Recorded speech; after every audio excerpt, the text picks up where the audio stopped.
بسم الله الرحمن الرحيم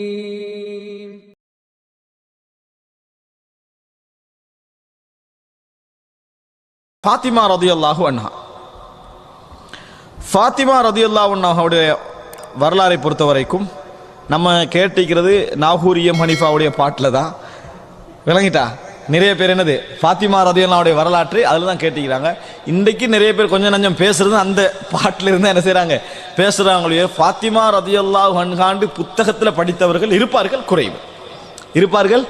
குறைவு என்பதை என்ன செய்யணும் புரிந்து கொள்ளணும்.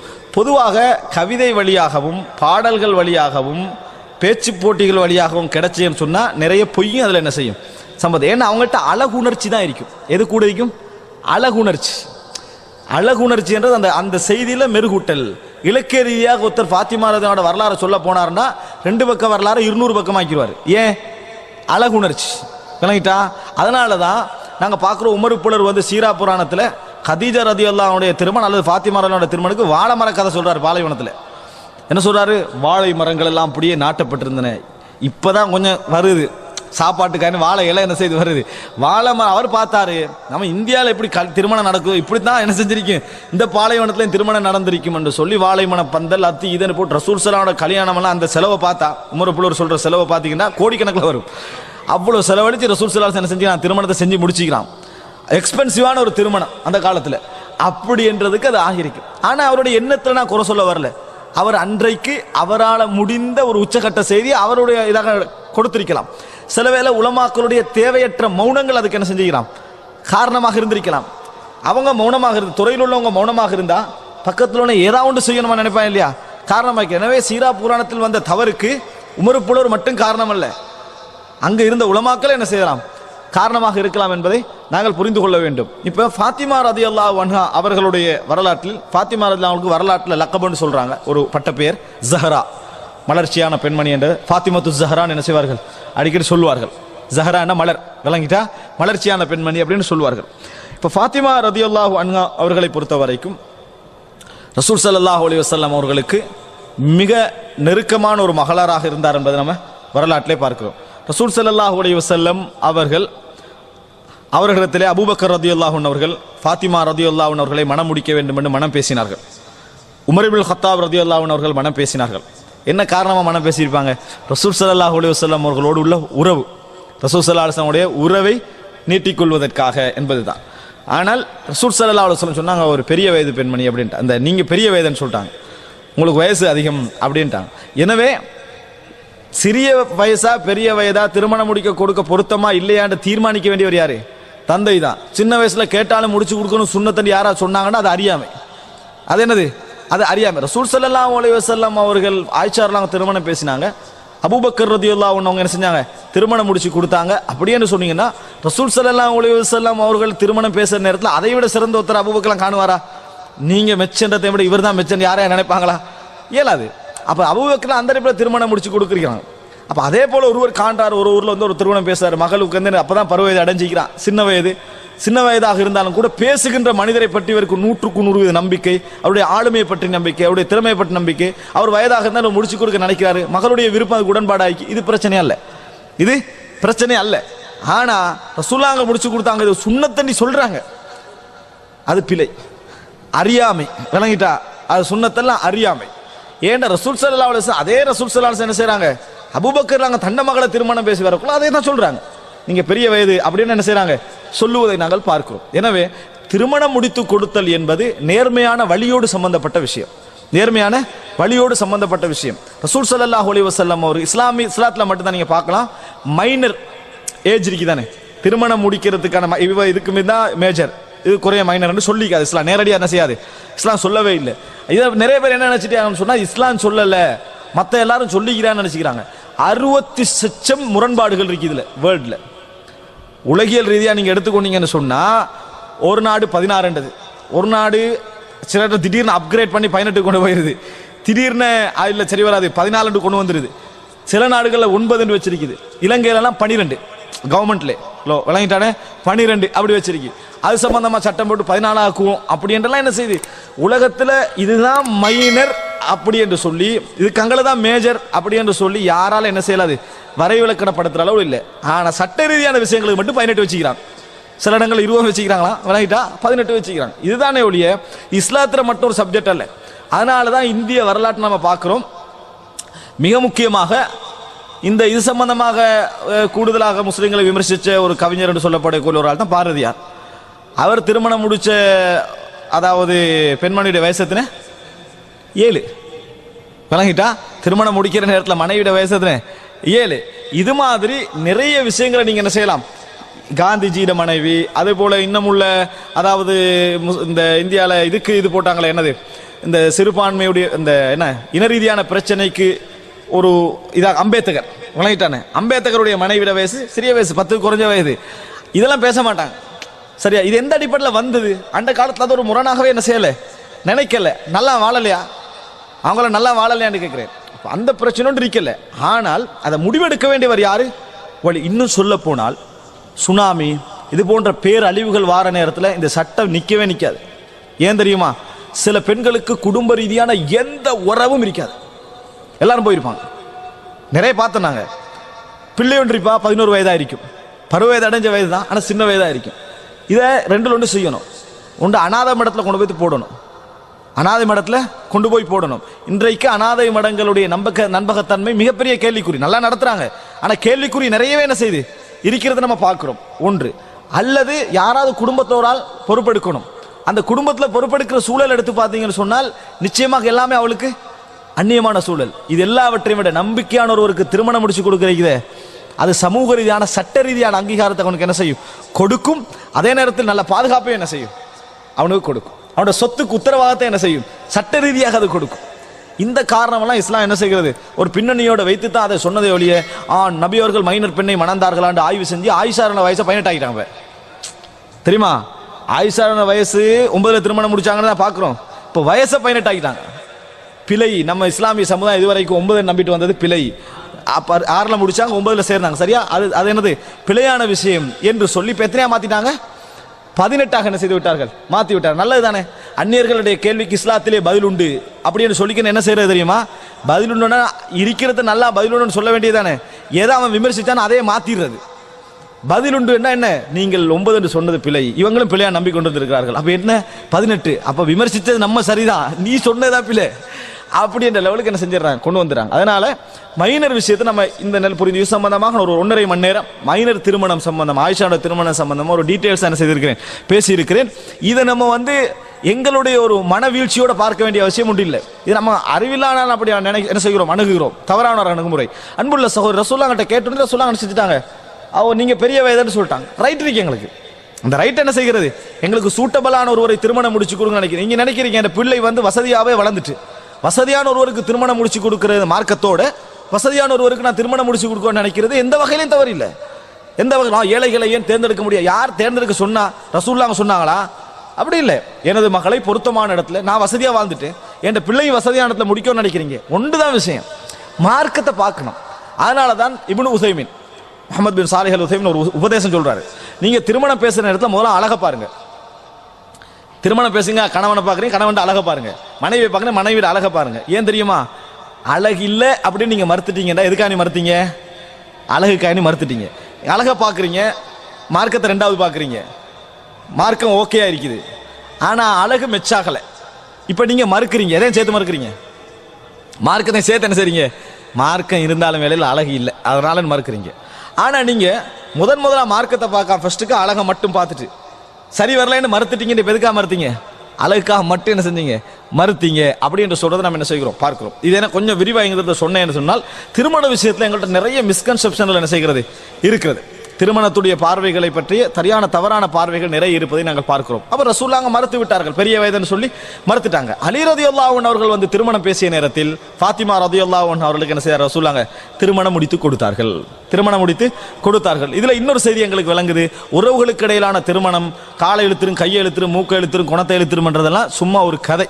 வேணுமென்றால் இன்றைக்கு இந்துக்களுக்கு மத்தியில் நடக்கக்கூடிய தாய்மாமன் திருமணம், அதுக்கு வேணுமெண்டா இந்த பாதிப்பு என்ன செய்யலாம், இருக்கலாம். ஏன்னா இரத்த உறவுகளுக்கு மத்தியிலான திருமணம், அது இரத்த உறவுகளுக்கு மத்தியிலான திருமணத்தில் வேண்டுமென்றால் இந்த பாதிப்பு என்ன செய்ய இருக்கலாம். ஆனால் ரசூலுல்லாஹி ஸல்லல்லாஹு அலைஹி வஸல்லம் அவர்கள் நிறைய உறவு திருமணங்கள் நபித்தோட காலத்தில் என்ன செய்கிறோம் நாங்கள் பார்க்கிறோம்.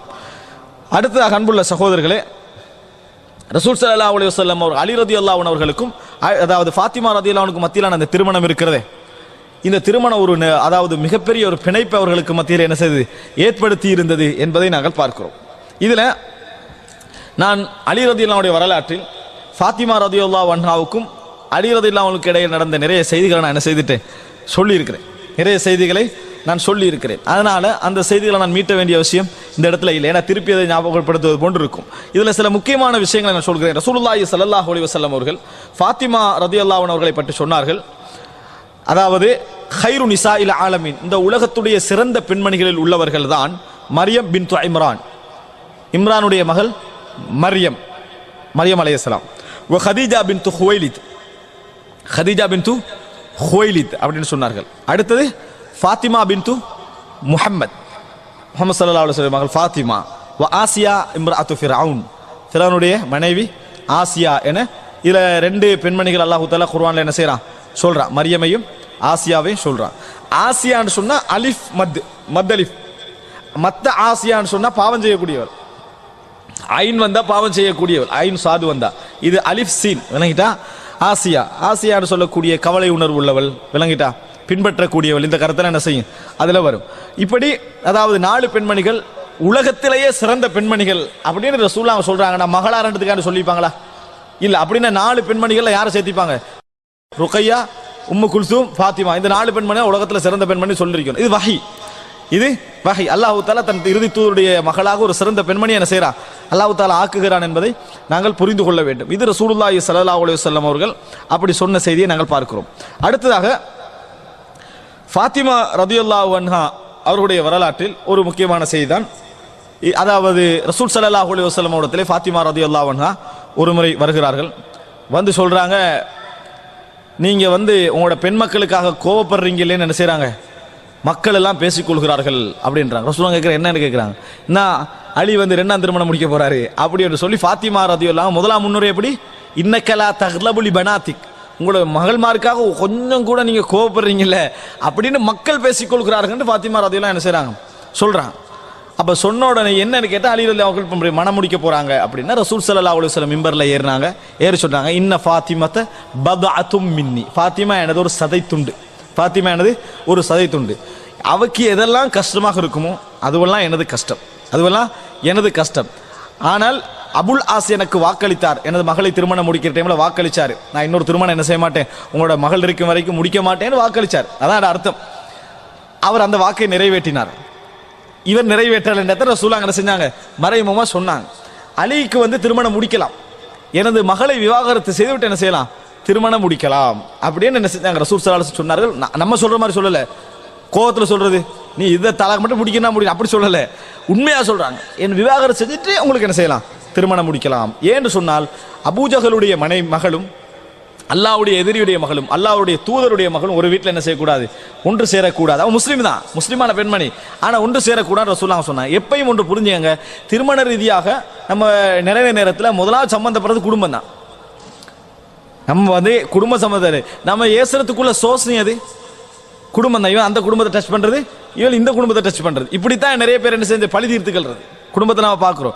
இந்த பிரச்சனை ரசூலுல்லாஹ்வுடைய மகளுடைய வீட்டுக்குள்ள வந்ததுன்னு வைங்க, அதாவது வேற கெட்ட முன்மாதிரி என்ன செய்யும் உருவாக்கும். அதான் ரசூலுல்லாஹ் சொல்றாங்க, இன்னி அகாஃபு அன் துஃப்தன ஃபீ தீனிஹா, அவருடைய மார்க்கத்தில் குழப்பப்படுவதை நான் பயப்படுகிறேன், ஃபாத்திமாவுடைய மார்க்கத்தில் குழப்பம் ஏற்படுவதை நான் பயப்படுகிறேன் ரசூல் ஸல்லல்லாஹு அலைஹி வஸல்லம் என்ன செய்றாங்க சொல்றாங்க. அப்போ அன்புள்ள சகோதரர்களே, இதுலேருந்து ஒரு என்ன முடிவெடுக்கிறோம்னு சொன்னால், ஒப்பந்தம் என்ன செய்யலாம், நம்ம திருமண நேரத்தில் ஒரு ஒப்பந்தம் எடுக்கலாம், இன்னொரு நிபந்தனை போட்டு என்ன செய்யலாம், ஒப்பந்தம் எடுக்கலாம். எந்த ஒப்பந்தமும் திருமண நேரத்தில் எடுக்கலாம். அந்த ஒப்பந்தத்தை உனக்கு நிறைவேற்றலாதா நீ அதை விட்டுறணும், நிறைவேற்றலாதா அதை விட்டு விட வேண்டும். இந்த அடிப்படையில் ரசூலுல்லாஹ் அங்க செஞ்ச இந்த ஒப்பந்தம் எடுத்துக்கிறாங்க. நிறைய பேர் இப்போ யோசிக்கலாம், நம்ம இந்த ஒப்பந்தத்தை நேரத்தோட என்ன செஞ்சுக்கலாமே, எடுத்திருக்கலாம்னு சொல்லி. அன்புள்ள சகோதரர்களே, அடுத்த கட்டமாக என்னன்னு சொன்னால், ஃபாத்திமா ரலியல்லாஹு அன்ஹா அவர்கள் ரசூலுல்லாஹி ஸல்லல்லாஹு அலைஹி வஸல்லம் அவர்கள் மரணப்படுக்கையில் இருக்கிறார்கள். மரணப்படுக்கையில் ரசூல் ஸல்லல்லாஹு அலைஹி வஸல்லம் அந்த ஒரு 2 கிழமையா சுகீனமா இருந்தாங்களே, அப்ப இறுதி நேரத்தை ஒரு நாள் டெய்லி பார்ப்பாங்க. அந்த அடிப்படையில் அன்றைக்கு பார்ப்பதற்காக என்ன செய்றாங்க, வருகிறார்கள். நபி அவர்கள் தனது மரணத்துக்குரிய படுக்கை அது ஆயிஷா ரலியல்லாஹு அன்ஹா அவருடைய தோளில் சாய்ந்து கூட ரசூலுல்லாஹ் இருக்கிறாங்க. அப்போ அதை வந்து ஆயிஷா அவங்க சொல்கிறாங்க, ஜாஅத் ஃபாத்திமா தம்ஷி, ஃபாத்திமா வந்து நடந்து வந்தாங்க. மா துஹ்தி மிஷ்யத்துஹா மிஷ்யத்த ரசூலில்லாஹி ஸல்லல்லாஹு அலைஹி வஸல்லம், அவருடைய நடை ரசூலுல்லாஹ்வுடைய நடைக்கு கொஞ்சமேனும் பிசகாதுன்னாங்க. ஃபாத்திமா அவங்களுடைய நடை ரசூல் ஸல்லல்லாஹு அலைஹி வஸல்லம் நடைக்கு கொஞ்சம் மேலும் பிசகாது, அப்படி நடந்து வருவார்கள். அந்த மாதிரி என்ன செய்தார்கள், வந்தார்கள். ஆயிஷா அவங்க சொல்கிறாங்க, வந்து அப்போ அந்த நேரத்தில் ரசூல் ஸல்லல்லாஹு அலைஹி வஸல்லம் அவருடைய வஜ்ஐ, அந்த வேதனையை பார்க்குறாங்க. அப்போ ரசூல் ஸல்லல்லாஹு அலைஹி வஸல்லம் அவர்கள் ஃபாத்திமா அவர்களாம் கிட்ட கூப்பிட்றாங்க, காதில் சொல்கிறாங்க, இந்த நோய் நான் மரணிக்கின்ற நோய் என்று சொன்னாங்க. நான் மரணிக்கின்ற நோய் என்று சொன்னார்கள். ஃபாத்திமா ரலியல்லாஹு அன்ஹா என்ன செய்தார்கள், அழ ஆரம்பித்தார்கள். ரசூல் ஸல்லல்லாஹு அலைஹி வஸல்லம் மறுபடியும் என்ன செய்தார்கள், கூப்பிட்டாங்க. காதில் சொன்னார்கள், என்னோடு வந்து சேரக்கூடிய என் குடும்பத்தில் முதல் பெண்மணி நீங்கள் தான் சொன்னாங்க. முதல் உறவு என் குடும்பத்தில் நீங்கள் தாண்டாங்க. சிரித்தார்கள் ரலியல்லாஹு அன்ஹு. அன்புள்ள சகோதரர்களே, நீங்கள் அவசரமாக மரணிக்கப் போகிறீர்கள் என்று சொல்லக்கூடிய தந்தையை பார்த்து ஒரு மகள் சிரிக்கிறார் என்று சொன்னால், அந்த இரண்டு பேருக்குள்ள மஹப்பத்தை பாருங்க. 20 வயது ஃபாத்திமா ரலியல்லாஹு அன்ஹா அவர்களுக்கு. எத்தனை வயது? 20 வயதிலே சொல்லுகிறார்கள், நீங்கள் தான் என் குடும்பத்தில் முதலாவது என்னோட வந்து என்ன செய்வீங்க, சேருவீங்க என்று சொன்னதை நினைச்சோடனே ஃபாத்திமா என்ன செய்கிறாங்க, சிரிக்கிறாங்க. மகன் இருக்கிறாங்க, மகள் இருக்கிறாங்க, கணவன் இருக்கிறாங்க.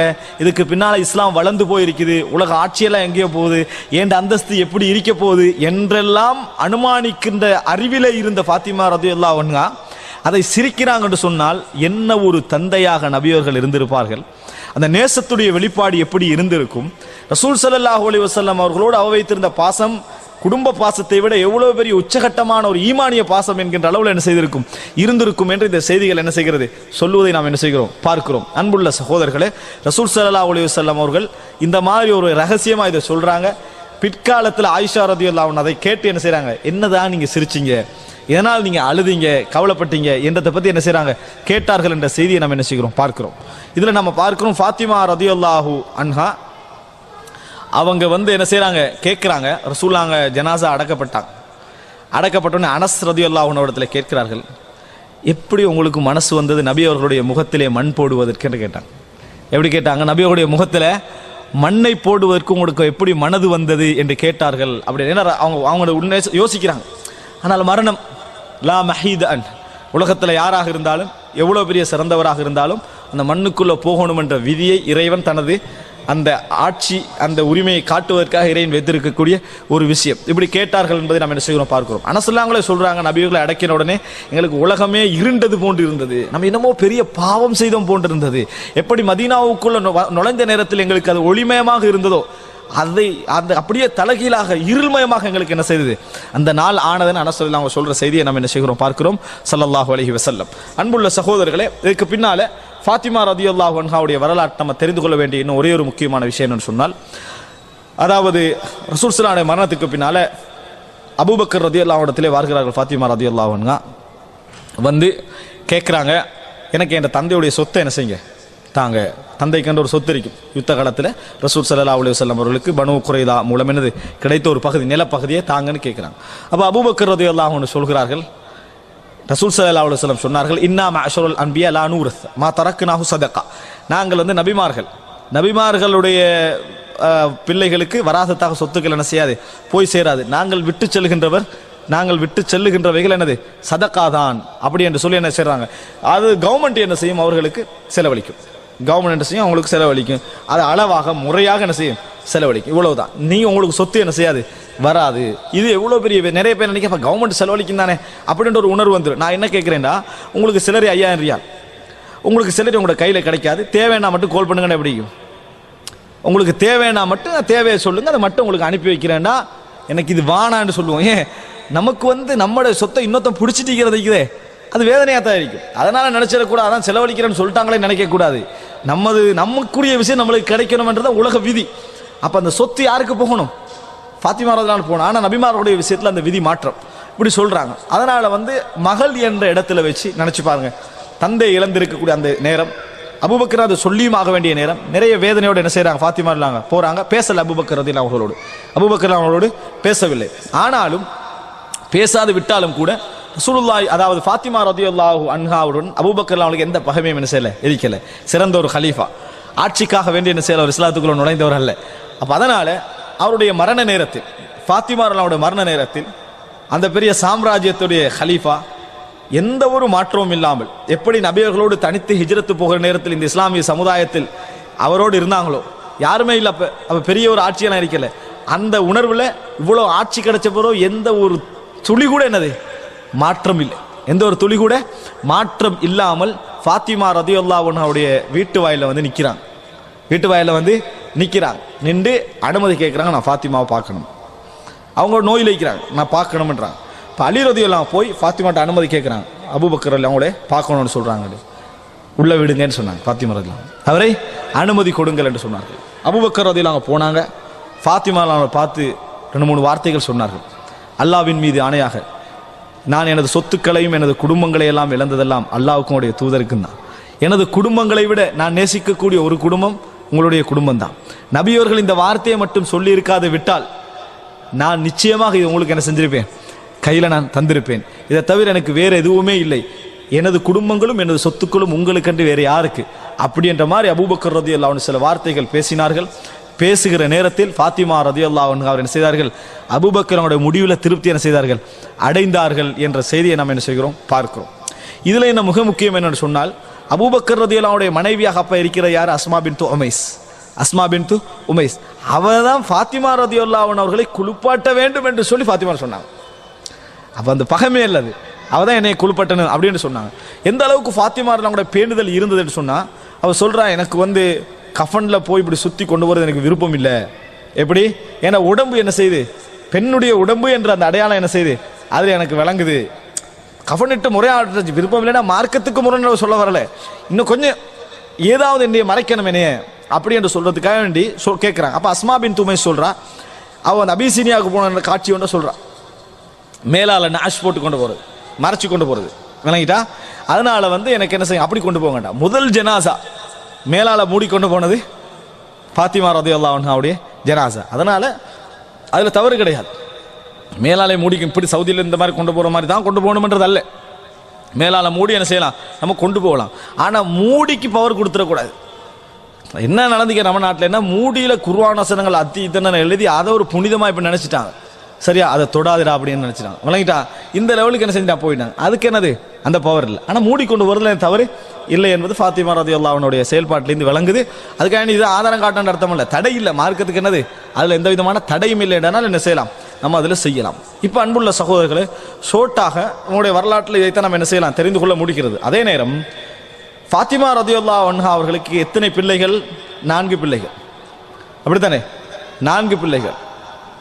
ஒன்று ஹசன் ரலியல்லாஹு அன்ஹு, அடுத்தது ஹுசைன் ரலியல்லாஹு அன்ஹு, அடுத்தது 3வது யாரு விளங்கலை, இல்லை முஹ்சின் அப்படின்னு ஒன்று சொல்கிறாங்க. ஆனால் அது வரலாற்றில் என்னது, ஒரு ஆதாரபூர்வமான செய்தியாக நிரூபிக்கப்படல, இருக்கலாம் அல்லாஹ், ஆனால் நிரூபிக்கப்பட்ட செய்தி அல்ல. ஆனால் இன்னும் 2 பேர் இருக்கிறாங்க, 2 மகன் 2 மகள். ஒன்று உம்மு குல்சூம், ஒன்று உம்மு குல்சூம். அடுத்ததாக அடுத்த நீங்கள் சொல்லுங்கள், நாங்கள் 3 சொல்லிட்டோம். அடுத்து நீங்கள் சொல்லுங்கள், ஜெய்னப். அடுத்து என்ன, ஜெய்னப். இன்றைக்கு இந்த ஜெய்னபியாத் ஷியாக்கள் வச்சுக்கிக்கிறாங்களே ஒரு செக்ஷன், ஜெய்னபியாத், அலியோடைய மகள் ஜெய்னபியாத். அதான் அது ஜெய்னப் வச்சுக்கொண்டிருப்பதற்கான காரணம், ஜெய்னபியாத் அலி ரலியல்லாஹுடைய மகளில் ஜெய்னப் என்று அழைக்கிறாங்க. அதனால எனக்கு ரசூலுல்லாஹ்வோட மகள்லாம் விட்டுட்டாங்க, ஃபாத்திமா ராவணை தவிர. ஜெய்னபு, உம்மு குல்சூம், ருகை அதெல்லாம் விட்டுட்டாங்க. அங்கே ஃபாத்திமா ராவணை மட்டும் எடுத்தாங்க. ஃபாத்திமா ராவணோட மகளில் இதை எடுத்துட்டாங்க, யாரு, ஜெய்னபியாத்னு வச்சுட்டு இருக்கிற அதில் இருந்து தான். அப்போ இங்கே நீங்கள் பார்க்கலாம் என்னன்னு சொன்னால், 2 பெண் மக்கள் 2 ஆண் மக்கள். அதில் உம்மு குல்சூமை உமர் இப்னுல் கத்தாப் ரலியல்லாஹு அன்ஹு அவர்கள் என்ன செய்தார்கள், திருமணம் முடித்தார்கள். உமர் இப்னுல் கத்தாப் ரலியல்லாஹு என்ன செய்தாங்க, திருமணம் முடிச்சாங்க. உமர்லாம் சொல்கிறாங்க, எனக்கு திருமணத்தில் எந்த தேவையும் எனக்கு என்னது இல்லை, ஆனால் எனக்கு ஒரு நசப் இருக்கணும், ரசூல் ஸல்லல்லாஹு அலைஹி வஸல்லம் அவர்களோடு உள்ள பரம்பரையில் எனக்கு ஒரு தொடர்பு இருக்க வேண்டும் அப்படின்றாங்க. ஏன்னா அவர் ஃபாத்திமாரெலாம் அவங்களே திருமணம் முடிக்க முயற்சி செஞ்சாங்க, கிடைக்கல. விளங்கிட்டா. ஃபாத்திமாவோட மகளை என்ன செய்தார்கள், திருமணம் முடித்தார்கள். நம்ம இன்றைய கலாச்சாரத்துக்கு, நம்ம பழைய கலாச்சாரத்துக்கு அது என்னது வரல. இஸ்லாமிய கலாச்சாரம் வேறு, இஸ்லாமிய கலாச்சாரம் அதில் வேறு. இப்போ என்ன என்று சொன்னால், 2 பெண் மக்கள் 2 ஆண் மக்கள். இதில் ரசூல் ஸல்லல்லாஹு அலைஹி வஸல்லம் அவர்களுடைய பரம்பரை எஞ்சிய ரூட் எது சொல்லுங்க, ஹுசைன் ரலியல்லாஹு அன்ஹு அவர்களுடைய அந்த வழியில தான், ஹுசைன் ரலியல்லாஹு அன்ஹு வழியில தான் அலி இப்னுல் ஹுசைன் இப்னு அலி ஜைனுல் ஆபிதீன். விளங்கிட்டா? அந்த விட என்ன செய்தது, பரம்பரை எஞ்சியதை நாம் என்ன செய்கிறோம் பார்க்கிறோம். மற்ற எந்த இதுலையும் என்ன செய்யல, பரம்பரை இருக்கவில்லை.